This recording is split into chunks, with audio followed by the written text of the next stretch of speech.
충북도가 설 연휴 기간 도민의 교통안전과 편의 향상을 위해 특별 교통대책을 마련해 추진합니다. 도는 이번 대책을 방역과 안전관리에 중점을 두고 이동은 최대한 자제하되 이동 시에는 방역과 안전에 최우선으로 집중한다는 방침입니다.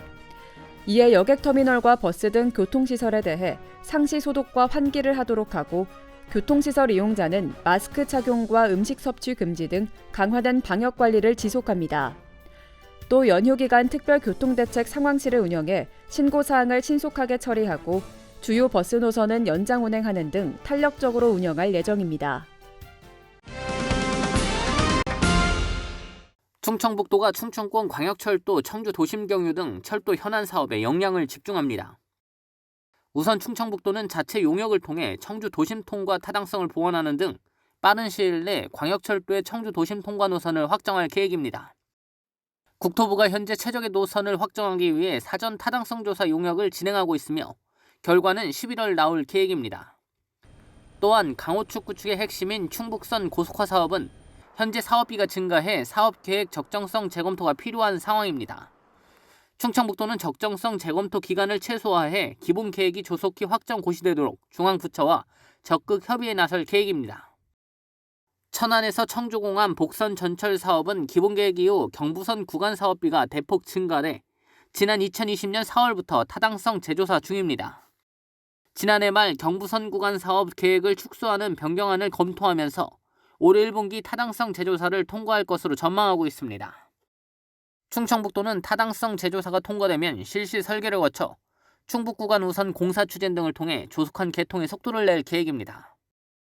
이외에도 중부 내륙철도 2단계 충주 문경 구간과 중앙선 도담 영천 구간은 2023년 완공될 예정이며 동탄에서 청주공항 광역철도는 사전 타당성 조사에 착수했습니다.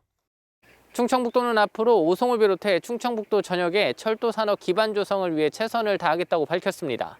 CBI-TV 신국진입니다. 충북도의회가 제396회 임시회 2차 본회의에서 수도권 규제 완화를 위한 법률 개정을 반대하는 건의안을 채택했습니다. 도의회는 건의안에서 수도권 발전은 비수도권 자본 유출에 의한 결과라며 수도권 내 불균형을 해소해야 한다는 논리는 전혀 명분이 없다고 강조했습니다. 이와 함께 수도권 정비계획법 일부 개정안 철회와 분권, 자치, 균형발전 법률 제정, 국민이 체감할 수 있는 균형발전 정책 추진 등도 요구했습니다. 도의회는 이 건의안을 청와대와 국회 등 관련 기관에 전달할 예정입니다. 괴산 세계 유기농 산업엑스포 조직위원회가 산업전시관에 참가할 기업과 단체를 5월까지 모집합니다. 모집 대상은 가공식품과 화장품 등 모집 분야와 관련된 기업과 단체 중 유기농 또는 무농약 인증을 받은 제품과 원료를 사용하는 곳입니다.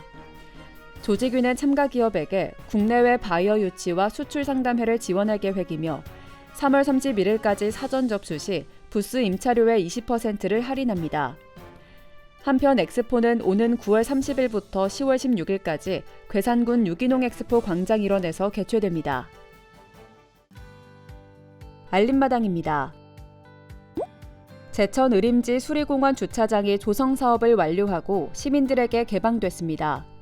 주차장은 271대 수용 가능한 규모로 연중 무휴 운영될 계획이며 이용요금은 무료입니다. 청주시가 생활 속 불합리한 규제와 제도를 개선하기 위해 규제개혁 아이디어를 공모합니다. 공모 분야는 시민복지와 취업 일자리 등 5개로 청주 시민이나 기업 등 누구나 3월 11일까지 청주시 누리집과 우편 등을 통해 참여할 수 있습니다. 충주시가 다음 달 11일까지 농업용 굴착기와 지게차 조종면허 교육생 50명을 모집합니다.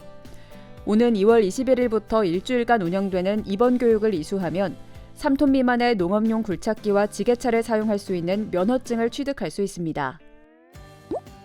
진천군이 도시미관을 해치는 불법 광고물의 효율적인 정비를 위해 불법 광고물 수거보상제에 참여할 주민을 모집합니다.